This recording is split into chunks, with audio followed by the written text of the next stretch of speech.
There are no words that can capture the horror and the evil of this unspeakable act. Children are dead. There are families that have a deceased child.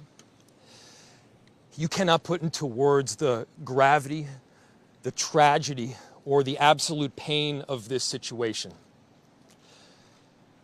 We are a Minneapolis family. But to everybody out there, do not think of these as just somebody else's kids. Those families are suffering immense pain right now. Think of this as if it were your own. Every one of us needs to be wrapping our arms around these families, giving them every ounce that we can muster. These were Minneapolis families. These were American families. And the amount of pain that they are suffering right now is extraordinary. And don't just say this is about thoughts and prayers right now. These kids were literally praying. It was the first week of school. They were in a church. These are kids that should be learning with their friends. They should be playing on the playground. They should be able to go to school or church in peace without the fear or risk of violence, and their parents should have the same kind of assurance. These are the sort of basic assurances that every family should have, every step of the day, regardless of where they are in our country.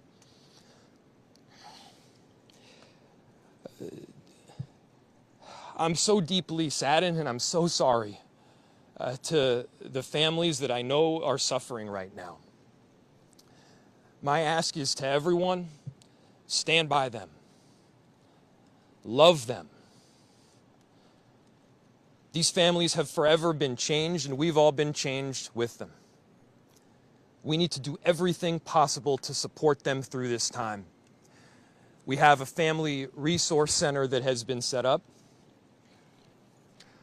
I'm grateful for all of the law enforcement agencies from a number of different jurisdictions, all the different departmental support that we've received.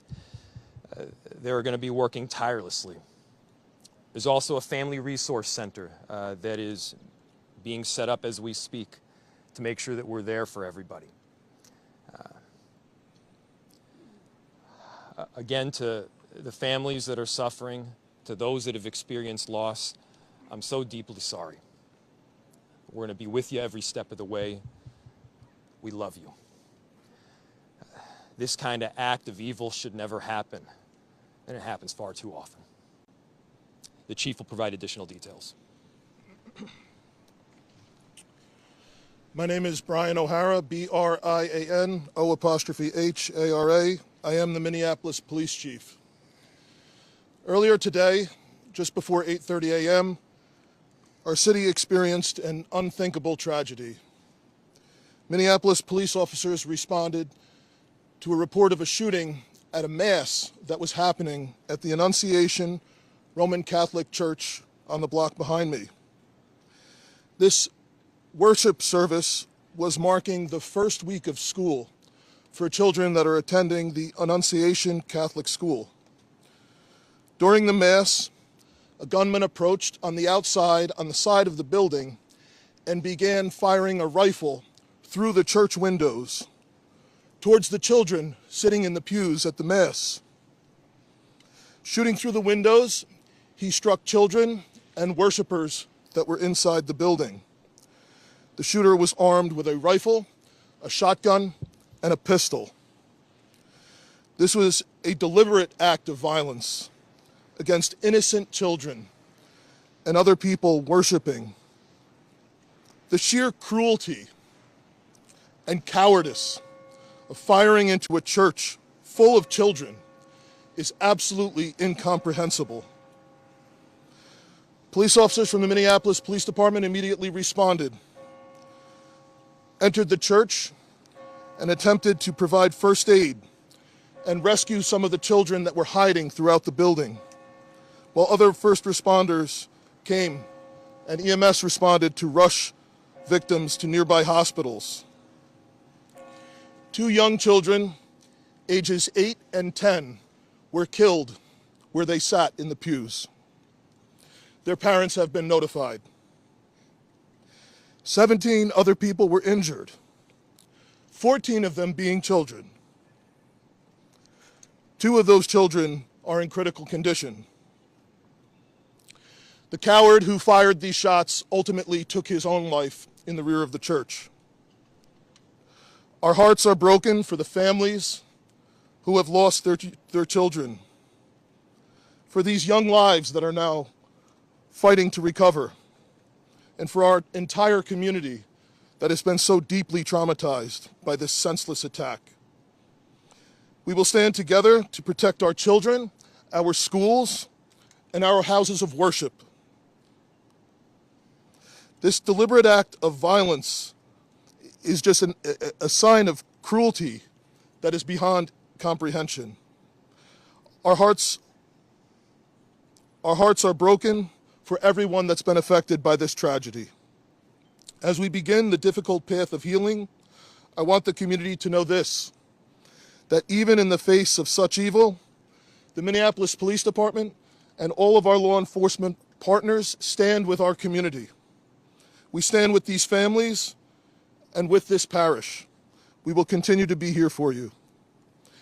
With that, the investigation is obviously in its preliminary stages, and I will attempt to take some questions to provide further information. Chief, what can you tell us about the suspect in this case?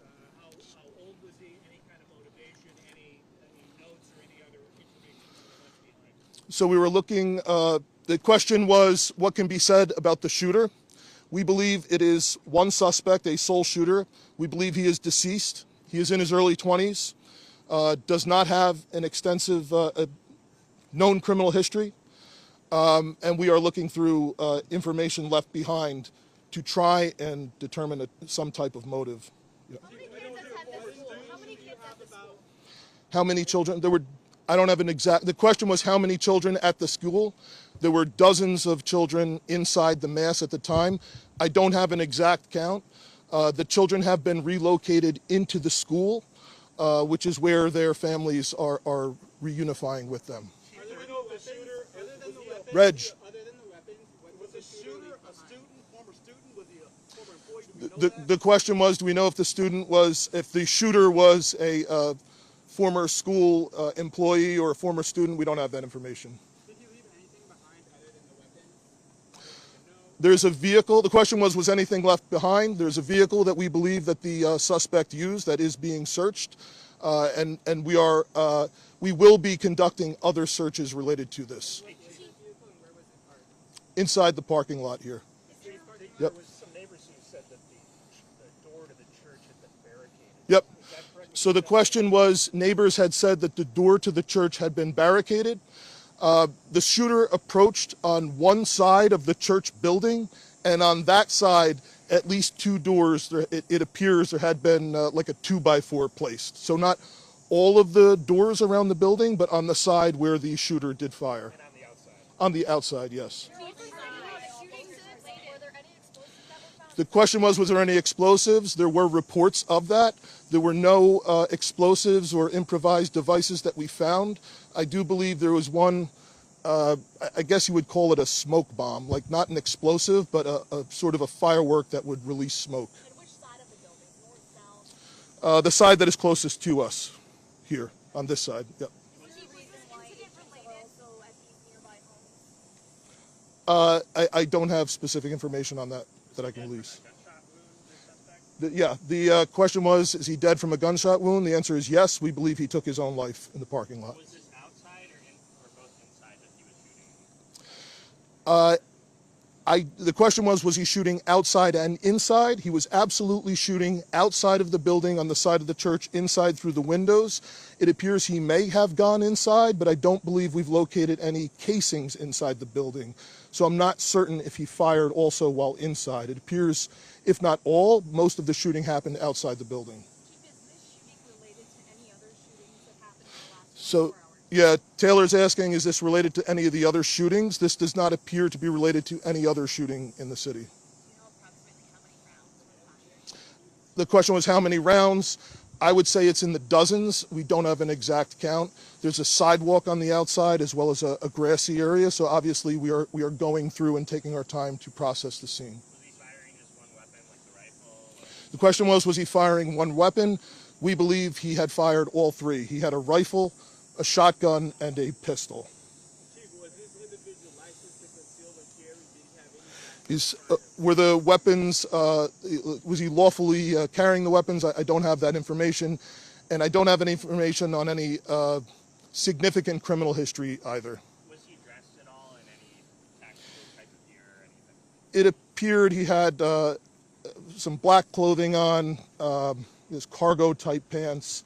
I guess you could interpret that as, you know, however you like. All right, Yeah. ladies and gentlemen, thank you for helping us to get the information out today. We have a lot No more more work questions? that needs to be done. We will return back later today to provide more details as they become available, and we'll let you know how you can know about that in the moments to come. Thank you. Okay, How can the public help? that's it. Thank you.